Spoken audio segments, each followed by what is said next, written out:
Vivo പോഡ്കാസ്റ്റിന്റെ പുതിയൊരു വീഡിയോയിലേക്ക് എല്ലാവർക്കും സ്വാഗതം.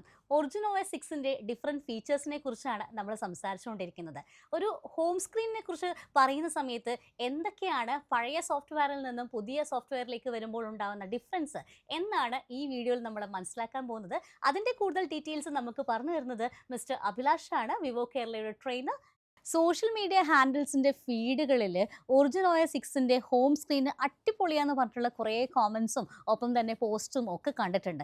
എന്താണ് അതിനെക്കുറിച്ച് പറയാനുള്ളത്? ഈ ഒരു ചോദ്യം ഞാൻ എക്സ്പെക്ട് ചെയ്തിട്ടുണ്ടായിരുന്നത്. ഏറ്റവും കൂടുതൽ ചോദിച്ചിട്ടുള്ള ഒരു ക്വസ്റ്റ്യനാണ്, കസ്റ്റമേഴ്സ് ഏറ്റവും കൂടുതൽ ചോദിച്ചിട്ടുള്ള ഒരു ക്വസ്റ്റ്യനാണ് ഇപ്പോൾ ഗീതിക ചോദിച്ചിട്ടുണ്ടായിരുന്നത്. അതായത് ഒരു യൂസറിൻ്റെ യൂസർ എക്സ്പീരിയൻസിൻ്റെ 70% ഹോം സ്ക്രീനിലാണ് വരുന്നത്. അപ്പോൾ ആ ഹോം സ്ക്രീൻ എത്രത്തോളം റീഡിഫൈൻ ചെയ്യാൻ പറ്റിയിട്ടുണ്ടോ, അത്രത്തോളം കസ്റ്റമർ എക്സ്പീരിയൻസ് കൂട്ടാൻ പറ്റിയിട്ടുണ്ടോ, അത്രത്തോളം കാര്യങ്ങൾ നമ്മൾ ഹോം സ്ക്രീനിൽ ചെയ്തിട്ടുണ്ട് വിവോ. ഞാൻ എന്താ ഉദ്ദേശിച്ചതെന്ന് വെച്ച് കഴിഞ്ഞിട്ടുണ്ടെങ്കിൽ, നമ്മുടെ യൂഷ്വൽ സ്മാർട്ട് ഫോണുകളൊക്കെ നോക്കുകയാണെന്നുണ്ടെങ്കിൽ അതിൻ്റെ ഹോം സ്ക്രീൻ കാണുമ്പോൾ ഗീതികയ്ക്ക് തന്നെ അറിയുന്നുണ്ടായിരിക്കും. അതിൻ്റെ കളേഴ്സ് ആയിക്കോട്ടെ, അല്ലാന്നുണ്ടെങ്കിൽ അതിൽ വരുന്ന എഫക്ട്സുകളായിക്കോട്ടെ, എല്ലാം യൂഷ്വലാണ്. നമ്മൾ ഇതേവരേക്ക് കണ്ടുപരിചയിച്ചിട്ടുള്ള അതേ എഫക്റ്റുകളും കാര്യങ്ങളൊക്കെയാണ് വരുന്നത്. പക്ഷേ നിങ്ങളൊരു ഒറിജിൻ OSലേക്ക് വരുന്ന സമയത്ത്, ഒറിജിൻ OS 6 വരുന്ന സമയത്ത്, അപ്ഡേറ്റ് ചെയ്യുന്ന സമയത്ത് നിങ്ങൾക്ക് എക്സ്പീരിയൻസ് ചെയ്യുന്ന മാറ്റങ്ങൾ വളരെ സിഗ്നിഫിക്കൻ്റ് ആയിട്ടുള്ള മാറ്റങ്ങളാണ്. കുറച്ചുകൂടി ഇൻഡെപ്ത് ആയിട്ട് നോക്കുകയാണെന്നുണ്ടെങ്കിൽ നമുക്കതിൽ വിഡ്ജറ്റുകൾ അവൈലബിൾ ആണ്. അതേപോലെ തന്നെ അട്രാക്റ്റീവ് ആയിട്ടുള്ള ലേ ഔട്ട്സും അവൈലബിൾ ആണ്. വിഡ്ജറ്റിൽ ഒരുപാട് ഓപ്ഷൻസ് നമുക്ക് കിട്ടും കേട്ടോ. നമ്മൾ ഡെയിലി നടക്കുന്ന കൗണ്ട്സ്, അല്ലാന്നുണ്ടെങ്കിൽ നമ്മൾ ഇത്ര കിലോമീറ്റർ ഓടി, അല്ലാന്നുണ്ടെങ്കിൽ ഇത്ര കിലോമീറ്റർ ഞാൻ സൈക്കിള് ചവിട്ടുന്നുണ്ട്, ആ കാര്യങ്ങളൊക്കെ നമുക്ക് ഈ വിഡ്ജറ്റിൽ അവൈലബിൾ ആയിരിക്കും. നമ്മൾ ആ ഹെൽത്ത് ആപ്പ് നമുക്ക് വിഡ്ജറ്റിൽ എന്ത് ചെയ്യുന്നത് വെച്ചാൽ മതി, ആഡ് ചെയ്ത് വെച്ചാൽ മതി. അതേപോലെ തന്നെ നമുക്ക് വെതർ അപ്ഡേറ്റുകൾ, അതേപോലെ ബാറ്ററി പെർസെൻറ്റേജുകൾ, അപ്പോൾ ഇതൊക്കെ നമുക്ക് ലോക്ക് സ്ക്രീനിൽ തന്നെ അവൈലബിൾ ആയിരിക്കും. ജസ്റ്റ് ഒന്ന് ടാപ്പ് ചെയ്ത് കഴിഞ്ഞ് കഴിഞ്ഞിട്ടുണ്ടെങ്കിൽ ഇത്രയും ഇൻഫർമേഷൻസ് എനിക്ക് എവിടെ കിട്ടും, ആ വിഡ്ജറ്റിൽ കിട്ടും.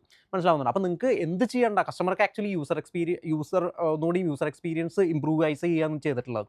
ജസ്റ്റ് ടാപ്പ് ചെയ്ത് കഴിഞ്ഞിട്ടുണ്ടെങ്കിൽ ഇത്രയും ഇൻഫർമേഷൻസ് എനിക്ക് കിട്ടും. എനിക്ക് ഫോണിൻ്റെ ഉള്ളിൽ പോയിട്ട് എന്ത് ചെയ്യണ്ട, ഇത്രയും ആപ്ലിക്കേഷൻസ് എടുത്ത് നോക്കേണ്ട കാര്യമില്ല. ഏതൊരു കസ്റ്റമറെ എടുത്ത് നോക്കുന്ന സമയത്തും ഏതൊരു ഇൻഡിവിജ്വലിനെ എടുത്ത് നോക്കുന്ന സമയത്തും നമുക്കൊരു പേഴ്സണലൈസ് സ്പേസ് വേണമെന്ന് ആഗ്രഹിക്കുന്ന ആളുകളാണ്. അപ്പോൾ അതുകൊണ്ട് തന്നെ ഈ ഒരു പുതിയ അപ്ഡേറ്റിലേക്ക് വരുന്ന സമയത്ത് പേഴ്സണലൈസേഷനിൽ എന്തൊക്കെ പുതുമകൾ കൊണ്ടുവന്നിട്ടുണ്ട്? പേഴ്സണലൈസേഷൻ ഇഷ്ടമില്ലാത്ത ആൾക്കാരുണ്ടോ?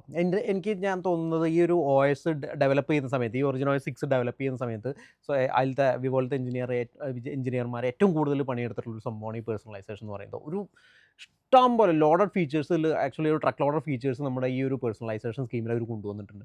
ജസ്റ്റ് ഫോൺ ഓപ്പൺ ചെയ്യാതെ തന്നെ നമുക്ക് എന്ത് ചെയ്യാം, ഒരുപാട് കാര്യങ്ങൾ, ഇൻഫർമേഷൻസ് കിട്ടും. അതേപോലെ തന്നെ അതിനെക്കുറിച്ചിട്ട് അറിയും കാര്യങ്ങളൊക്കെ ചെയ്യാവുന്നതാണ്. ഇൻട്രാക്ഷൻസും കാര്യങ്ങളൊക്കെ ചെയ്യാവുന്നതാണ്. സോ ഇതിൽ നിന്നും മനസ്സിലാവുന്നത് ഒറിജിൻ OS 6ന്റെ ഏറ്റവും വലിയ സവിശേഷത എന്ന് പറയുന്നത് മറ്റു ഫോണുകളിൽ നിന്നും വ്യത്യസ്തമായിട്ട് ഇത് സ്മാർട്ട് ആണ്, ഒപ്പം തന്നെ ഡൈനാമിക് ആണ്, ആൻഡ് സെൽഫ് അപ്ഡേറ്റിംഗ് ഒരു വർക്ക് സ്പേസും കൂടി ഇതിൻ്റെ കൂടെ വരുന്നുണ്ട്. എന്തായാലും കുറേ ഫീച്ചേഴ്സുമായിട്ട് നെക്സ്റ്റ് വീഡിയോയിൽ നമുക്ക് വീണ്ടും കാണാം. This is bye from Geethika and mister Abhilash. Vivo.